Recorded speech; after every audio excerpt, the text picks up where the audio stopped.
আসসালামু আলাইকুম। কেমন আছেন আপনারা? আশা করি ভালো আছেন। আমি আল্লাহর রহমতে ভালো আছি।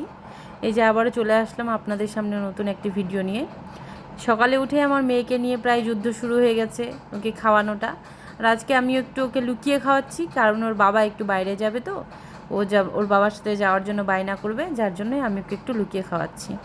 ওকে খাওয়ানো শেষ করে তারপর আমি নিজেও বসে পড়লাম কিছুটা খিচুড়ি নিয়ে।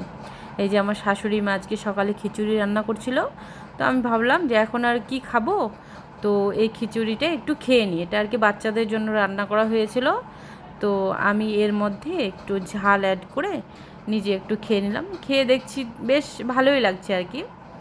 তো খাওয়া শেষ করতে দেখি মেয়ে আমার বায়না শুরু করে দিয়েছে ওর পাপার কাছে যাওয়ার জন্য, কারণ ওর পাপাকে দেখেনি আর কি যখন ওর পাপা যায় বাইরে। তো আমি ওকে বোঝানোর জন্য একটু ব্যালকনির দিকে নিয়ে আসলাম।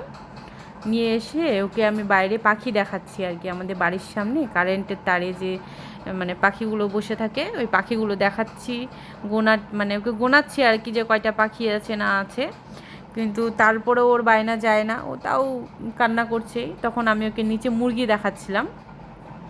আমাদের বাড়ির নিচে বেশ কয়েকটা মুরগি তুষগুলো নিয়ে ছেটাছেটি করছে। এই তুষগুলো হচ্ছে আমাদের মিলের, এই তুষগুলো আমরা বাইরে রেখে দিয়েছি কিছুটা। তো এই তুষগুলো নিয়ে আর কি ছেটাছেটি করছে, ওগুলো দেখিয়ে আমি ওকে বোঝানোর চেষ্টা করছি। অবশেষে মেয়ে আমার বুঝলো, ওকে নিয়ে তারপরে আমি রুমে আসলাম আর কি, বুঝে গেল আর কি। রুমে আসলাম, রুমে এসে তারপরে আমি নিজের ঘরটা একটু পরিষ্কার করলাম।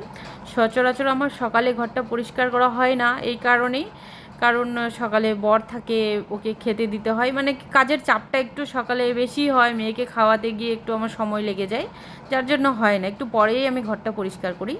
ঘর পরিষ্কার করার পরে চলে গেলাম আবার বাচ্চাদের সাথে খেলতে, ওদের দুজনকে নিয়ে খেলতে আর কি। ওদের দুজনকে পাহারা দিতে হয় এই কারণেই, কারণ ওরা নিচে চলে যায় কখনো দৌড়ে, কখনো ছাদের উপরে চলে যায়, জিনিস ফেলে দেয়, একে অপরের সাথে মারামারি শুরু করে দেয়। বাচ্চা মানুষ তো এইগুলো করবেই আর কি। তো এরকম করে অনেক সময় দুষ্টুমি করে। তো ওদের সাথে একজনকে একদম সব সময় থাকতে হয়, উপস্থিত থাকতে হয় সব সময়, যাতে ওরা একে অপরের সাথে দুষ্টুমিটা বেশি না করে, মারামারিটা বেশি না করে আর কি। তারপরে এই যে মেয়েকে নিয়ে খেতে বসে গেলাম, মেয়েকে খাওয়াবো আর কি। কিন্তু মেয়ে আমার আজকে খেতে চাচ্ছে না, এই কারণেই ওর পাতে মাছ নেই, ও মাছটা আর কি বেশি পছন্দ করে। তাও চেষ্টা করছিলাম ওকে একটু খাওয়ানোর, কষ্ট করে একটু খাওয়ালাম বুঝিয়ে বুঝিয়ে। ও একটু খেলো। খাওয়ানোর পরে তারপরে এই যে দেখেন ও আবার খেলা শুরু করে দিয়েছে, খেলছে আর কি।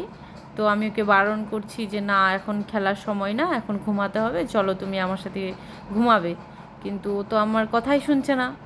ও যতক্ষণে খেলছিল আমি ততক্ষণে আর কি ওকে ওখানে রেখে চলে গেলাম ওয়াশিং মেশিনে কাপড়গুলো আর কি তুলতে। কারণ সকালে কাপড় দিয়েছিলাম ওয়াশিং মেশিনে কাপড় ধুতে প্রায় সময় লাগে। তারপরে ওগুলো বের করে রোদ্রে মেলে দিলাম। মেলে দেওয়ার পরে আবারও ওর কাছে চলে আসলাম আমি।